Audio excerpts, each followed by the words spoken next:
ஹாய்ங்க. நம்ம இன்றைக்கி என்ன வீடியோ பார்க்க போகிறோம்னா, சுவையான ஒரு மீன் குழம்பு எப்படி செய்யலாம் அப்படிங்கிறத இந்த வீடியோவில் பார்க்க போகிறோங்க. கண்டிப்பாக இது நீங்கள் உங்கள் வீட்டில் செஞ்சு பாருங்கள். எல்லாருமே உங்களை பாராட்டுவாங்க. வாங்க அதை எப்படி செய்யலான்னு பார்க்கலாம். ஃபஸ்ட்டு நம்ம அதுக்கு ஒரு பேன் எடுத்துக்கலாங்க. அது பேன் நல்லா சூடான உடனே கொஞ்சமாக எண்ணெய் சேர்த்துட்டு அதுக்கு நம்ம மசாலா ரெடி பண்ணணும். ஸோ அதனால் மல்லி, கொஞ்சமாக சீரகம், ஒரு 7, 8 வரமிளகாய் சேர்த்துருக்கேங்க. சேர்த்துட்டு நல்லா ரோஸ்ட் பண்ணி எடுக்கணும். அது கூட 4 பல் பூண்டும் சேர்த்துருக்கேன். அதையும் சேர்த்து நல்லா ரோஸ்ட் பண்ணிக்கலாங்க. சிம்மில் வச்சுட்டு நல்லா ரோஸ்ட் பண்ணி எடுக்கணும். ரொம்ப கருக விட்டுறக்கூடாது. நல்லா அந்த அரோமா ஸ்மெல் வர வரைக்கும் நம்ம நல்லா வதக்கணுங்க இதை.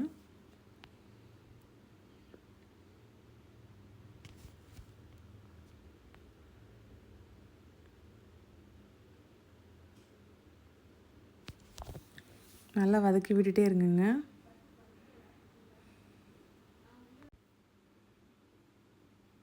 பாருங்கள், இந்த அளவுக்கு வதங்கிருச்சு. இப்போ நம்ம மிக்ஸி ஜாருக்கு மாற்றிடலாங்க. அது கூட கொஞ்சமாக தேங்காய், சின்ன வெங்காயம், அதுக்கப்புறமா தக்காளி பழம் சேர்த்து நல்லா கிரைண்ட் பண்ணி எடுத்துக்கலாங்க. இப்போ நெக்ஸ்ட்டு நம்ம மசாலா ரெடி ஆகிடுச்சு. இப்போ நம்ம நெக்ஸ்ட்டு ஒரு பேன் எடுத்துகிட்டு தேவையான அளவு எண்ணெய் சேர்த்துக்கோங்க. எண்ணெய் நல்லா சூடான உடனே கொஞ்சமாக கடுகு சேர்த்து அது பொரிஞ்ச உடனே கொஞ்சமாக வெந்தயமும் சேர்த்துக்கலாங்க.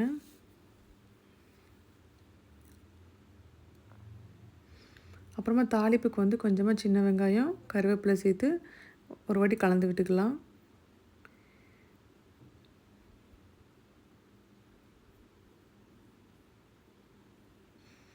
அதுக்கப்புறமா 2 பச்சை மிளகாய் சேர்த்துருக்கேங்க நான்.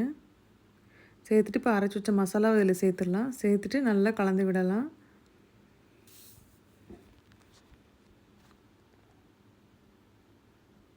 இப்போ நம்ம தேவையான அளவு தண்ணி சேர்த்துக்கலாங்க. மீன் குழம்புக்கு நீங்கள் உங்களுக்கு எந்த அளவுக்கு தண்ணி வேணுமோ அந்த அளவுக்கு தண்ணி சேர்த்து நல்லா ஒரு வாட்டி மிக்ஸ் பண்ணி விடுங்க.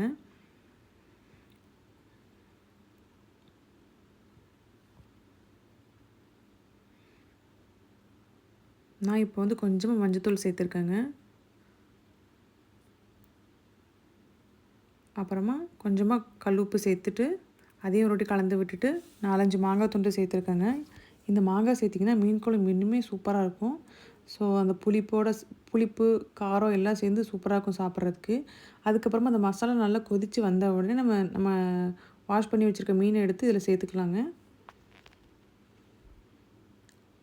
இப்போ மூடி வச்சிடலாம். நல்லா வேகட்டும் மீன். பாருங்கள், நல்லா கொதித்து வந்துருச்சு. மீனுமே நல்லா வெந்துருச்சுங்க.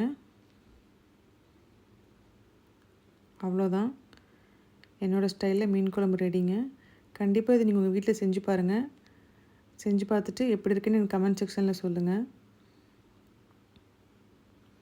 இந்த வீடியோ உங்களுக்கு பிடிச்சிருந்ததுன்னா லைக் பண்ணுங்கள், ஷேர் பண்ணுங்கள், மறக்காமல் சப்ஸ்கிரைப் பண்ணிட்டு பக்கத்தில் இருக்க பெல் ஐக்கானையும் கிளிக் பண்ணுங்கள். தேங்க்யூ, பாய்.